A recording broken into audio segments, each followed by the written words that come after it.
This is Channels Television, where news and business never sleep. Hello, everyone, and welcome to the program. This is your Business Morning, live to you from our global headquarters in Lagos. I am Bosin Amofai. Let's get the show started for this day when the markets and business and formally closed for the Christmas long holiday. And, of course, tomorrow is a Boxing Day, so we'll be back to formal businesses on Thursday. But let's take you through what's in the news already. If you're just waking up, some folks are a lot busy with the preparations for the Christmas, traveling across the country. So if you're just waking up and turning on your television, these are some of the stories that are big, as it were, on our business and market streets. Nigeria's central bank says it has reached what you call, quote-unquote, amicable resolution with MTN Nigeria, the country's largest telecommunication company, over $8.1 billion foreign exchange remittances that have been very controversial and contentious between the regulator, the four commercial banks involved, as well as the telecommunication company. The regulator says an intensive engagements have been held between MTN Nigeria and its shareholders, and of course the officials of the central bank, during which the telecommunication company supplied additional information or material information, to be specific, not earlier provided to the central bank, which has now resulted in what the regulator called satisfactorily clarifying the MTN's remittances of $8.1 billion US. The central bank says the regulator has concluded that the MTN is no longer required to reverse the historical dividend payments made to MTN Nigeria shareholders. That was the kernel of the controversy that erupted sometime in the month of August. Now, the central bank says, based on the additional material information and the face-to-face engagement between MTN, Central Bank of Nigeria, and MTN Nigeria shareholders, the telco is no longer required to reverse the historical dividend payments made to MTN Nigerian shareholders and which were allegedly early said to have been transferred out of the country, which the central bank back then asked the telecommunication giant to return to the country. The regulator, the financial regulator, that the central bank, however, identified that proceeds from the preference shares in MTN Nigeria's private placement remittances of the year 2008, that was 10 years ago, were, quote, irregular, having been based on CCI, that's Certificate of Capital Importation, that were issued without Central Bank of Nigeria's final approval, end of quote. Remember, the letters written in the month of August by the central bank, this was part of the issue upon which the telecommunication company was asked to make those repatriation of foreign exchange, that the proceeds, that is the monies from a private placement of preference shares, which the MTN Nigeria did in 2008, those proceeds were irregularly transferred and has been based on the CCI, what you call the Certificates of Capital Importations, that were issued without CBN final approval. The central bank then wrote one of the four commercial banks that they had to do that because there was no final approval for that transfer by the financial regulator. Now the central bank says that has to be done. Meantime, the central bank and MTN, according to the press statement, 7-paragraph statement, have mutually agreed, quoted unquote, that the transactions be reversed notionally to bring it into full compliance with the existing foreign exchange laws and regulations. So the MTN will do what you call a notional reversal. That is no additional penny is being added. It's just what's what we call a notional amount. So that's what just will be reversed. And that's what the regulator says. The central bank, therefore, says that the execution of terms of agreement, which of course are just being concluded, will lead to amicable disposal of pending legal suits between MTN and Central Bank of Nigeria. So investors are assured of the integrity of the certificate of importations issued by authorized dealers, that is those four banks, and the central bank says those CCIs remain sacrosanct. That is, they cannot be impeached, they're legal, and they are good.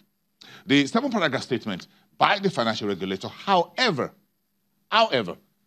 did not state any amount or penalty or whatever imposed on MTN Nigeria by the central bank. If you've read in the media that $25 million was the figure that the MTN will pay as fine to the central bank. If you go on the central bank website and pulled out that 7-paragraph statement, not a dime of fine was mentioned. Whether that was contained in another document, we don't have that at this point in time. But there was no figure mentioned of a fine imposed on MTN Nigeria by the central bank in the 7-paragraph statement released yesterday afternoon by the financial regulator from the office of the Director of Corporate Communications of the Central Bank of Nigeria. Let's move on and talk about all of you having a nice time during this Christmas and year-end holiday period, because there was enough petrol products across the country. But of course, you already saw that in the news over the last 2-3 days that the NNPC chief, Mekanti Baru, has been making some inspection of petrol stations in Abuja, the country's political capital, and a bit elsewhere. So we're still on the petrol subsidy, and of course the media had a very short interview with him about what is the state of our subsidy, or what you call under recovery. The NNPC group chief, Mr. Baru, says Nigeria still imports about 60 billion liters of petrol every day and evacuates about 50 million liters out of that. Yes, that's the figure. So what's the price and what's the under recovery? Breaking it down. According to the NNPC chief, the under recovery is currently at 25 naira per liter. Get it straight. That makes NNPC daily subsidy comes to about 1.5 billion naira. So you just do, you just multiply 25 naira by 50 million liters. If you have your pen and paper early, you can just get about 1.5 billion. So that's how much this NNPC is under recovery to allow you and I buy petrol at 145 naira per liter. According to the NNPC chief, the president, His Excellency Muhammadu Buhari, is determined that the 145 naira per liter petrol price should be maintained. But what is most important is the absence of fuel queues. And that's putting some petrol in whatever you're doing for this long holiday. And of course, on the eve of Christmas, Abuja was very busy for some top government officials who were doing a number of doing what you call detailed economic briefing. And that yesterday afternoon involved some of those who were within the financial services industry. Of course, sitting at the head of the table was the Finance Minister, Zainab Ahmed, and surrounded by the Director General of the Debt Management Office, Patience Oniha, Mary Udok of the Securities and Exchange Commission, the Comptroller General of Customs, and other top officials were there for that extensive briefing we've been reporting here on the channel over the last couple of hours since yesterday on the state of the economy, and in particular, Budget 2018. Let's break it down for you. What's the briefing focuses? What did it focus on? Let's get you the brass tacks, as it were. You got pen and paper. Follow the money. You can screenshot it, as it were. There were a bit of talk about Budget 2018 performances, but the finance chief spoke more about the debts inherited and the liabilities that the current administration got from the previous one, and she tried to break that down. Part of that was a joint venture cash calls between the NNPC and the oil majors relating to Nigeria's arrangement in the oil production. That was about $8 billion US. Out of that, the Minister of Finance says about 2.07 trillion has been cleared. That's about 6.8 billion US. We have just a very short amount remaining in that. State governments are getting refunds, what you call the Paris Club refunds. That's about $5.4 billion. This has been a very intensive conversation also on social media since yesterday. That's 1.65 trillion. So just take an idea and understand who gets what money. And that's how we're trying to take our time to break it down for you. So state governments, all of them have shared 1.65 trillion. That's 5.4 billion US in refunds, in cash from the federal government. Then there is the export expansion grants. The debt that the Buhari's administration inherited was 1.9 trillion naira, which of course the Minister of Finance says is also been paid. Then state governments also got refunds for projects which belong to federal government but were done within their state domain on behalf of the federal government, paid for by, paid for now by the government. At the center, that's 488 billion naira. So, what else do we need to know? Roll it over. So, the federal government says it's going to leverage innovative technology, data, platforms, collaboration with everyone else to ensure that we increase revenue and improve revenue collections in the new year. The Minister of Finance says the government is exploring ways to increase taxes as well as reduce taxes in some sectors. We're trying to get a bit more clarity on that.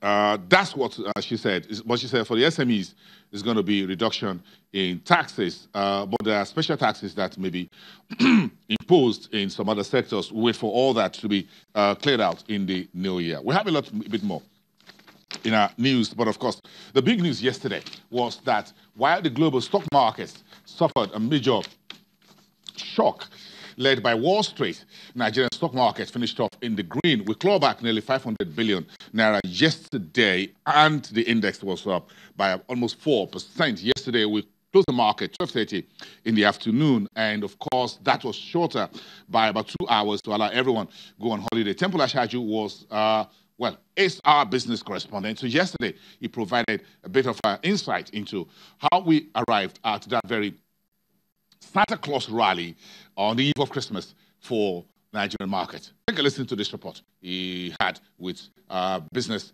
Incorporated anchor Chimeze Obiwago.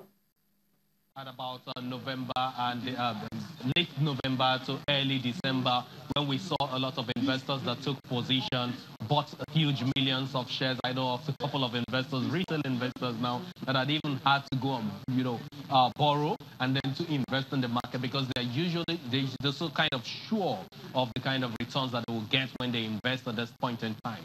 Now, why is this?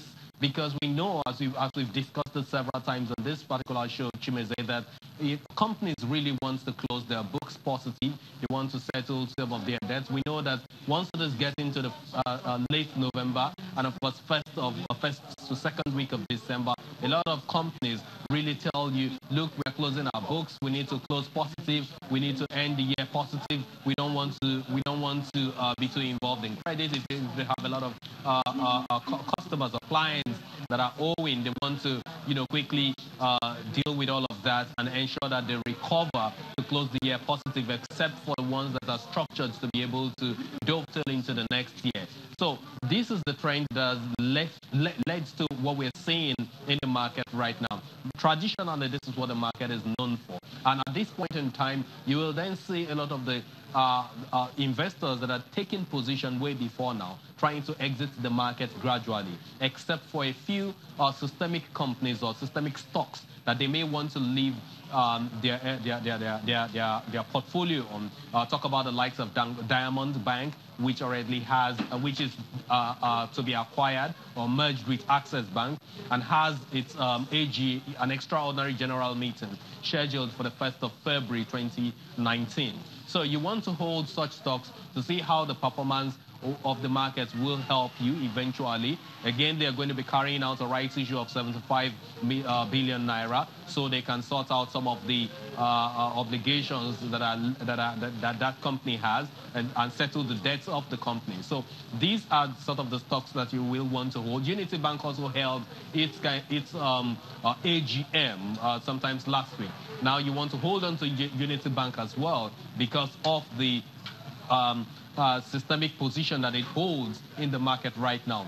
We're yet to hear from the management and the board of the company, so they can then say that this was the conclusion of the resolutions that were put out to shareholders last week in Akwa Ibom State, where the AGM held. We haven't seen that. We haven't read of such a notice from the stock exchange. But we know that with the kind of movement we're seeing right now in the market, it looks like that is going to be positive. There's something positive coming on board. We know that Unity Bank has been talking about some investors coming in to help shore up its capital to meet its obligations, especially with the Central Bank of Nigeria when it comes to the whole regulatory headwinds that they need to meet with. Now, Temple Ashajo giving us some of the news and whatever over there yesterday afternoon to wrap up the day before Christmas. As you already heard, the markets will be reopening formally on Thursday, and we'll be live to you from there at this time. Let's take a break. When we come back, we're talking about smallholder farming in Nigeria. It's a major problem and challenges they face across Africa. Nigeria not excluded from education to market access to finance and every other thing in between to seedling. We're having an interesting conversation that affects your breakfast, your lunch, and your dinner.